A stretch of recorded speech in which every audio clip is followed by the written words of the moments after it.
Welcome to 3 Minute Tech. These are the videos where we answer your technical financial planning questions without all of that jargon. Shot on location at our beautiful new offices, Level 37 QV1.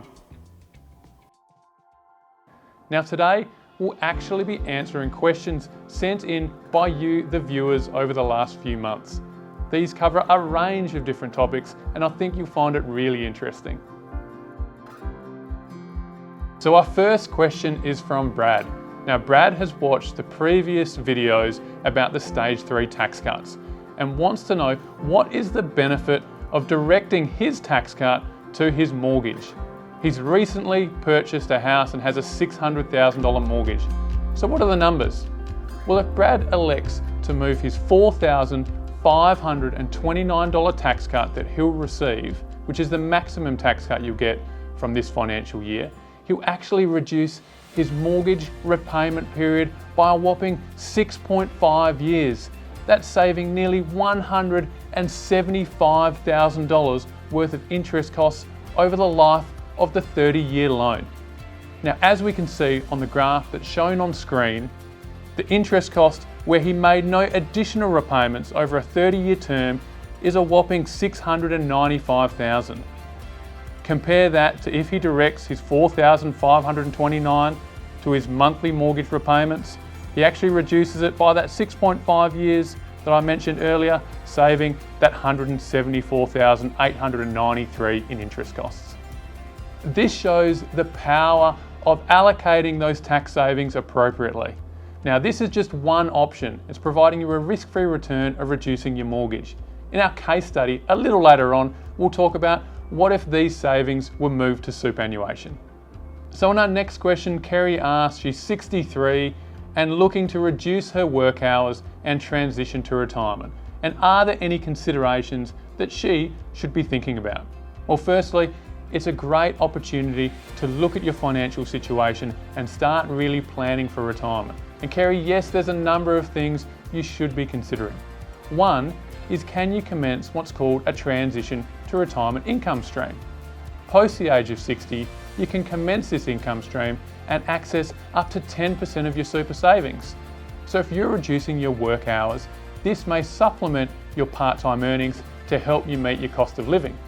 Otherwise, if Kerry doesn't need the additional income to meet her lifestyle costs, she can actually still elect to commence a transition to retirement income stream, take some money out of superannuation and recontribute it to superannuation.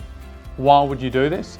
Well, one, you may be able to contribute it as a tax deductible contribution, reducing your personal income tax, or two, you may look to do this to increase the estate planning benefit if you have children and they're going to inherit your superannuation down the line.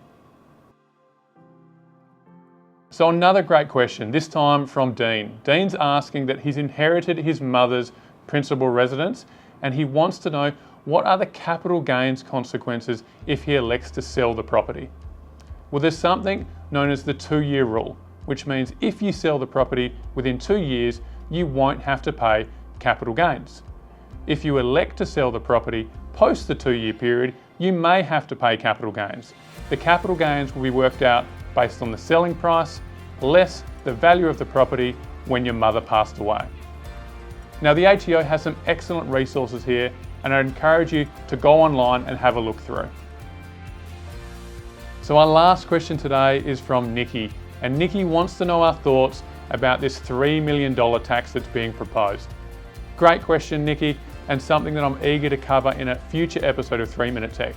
Effectively, what they're proposing is an additional tax on the earnings attributable to super funds above $3 million. Now, this is only forecast to apply from the 1st of July 2025, and it hasn't been legislated yet. So overall, I'm fundamentally opposed to the tax. It's because it's taxing the unrealised gains. So not necessarily when you're selling an asset, simply the difference in values.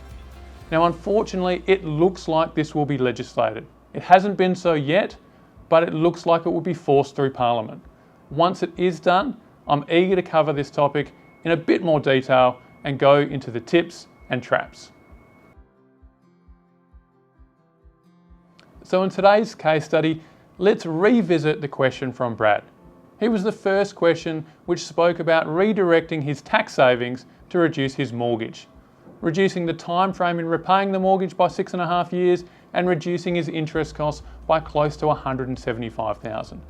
Now what if, instead of redirecting it towards the mortgage, he elected to make additional tax-deductible contributions to super? And with the tax benefit and the tax refund he received from those tax-deductible contributions, made further contributions to superannuation each year thereafter. What is the benefit? Now, if we assume an 8% return over the next 30 years, the accumulated additional savings within superannuation actually ends up being close to $500,000. That's really significant sums and a really significant benefit to his super savings. So the question you might ask is, which is better? Should I put it towards the mortgage? Should I put it towards superannuation? And there is no right or wrong answer. Putting it towards the mortgage is a risk-free return. Well, obviously, if you're investing within your superannuation and it has some growth assets, there is the risk of capital loss as well. So what have we learnt today? Well, it's proven to me that we have at least 4 viewers of these 3-Minute Tech episodes. We've covered a range of different topics, and if anything, it proves the power of seeking advice and answering those questions you're not too sure about. Now, if you have any questions of your own, feel free to reach out. My email address shown on screen is mreese@entrustwealth.com.au, and I'll be happy to answer them in future episodes.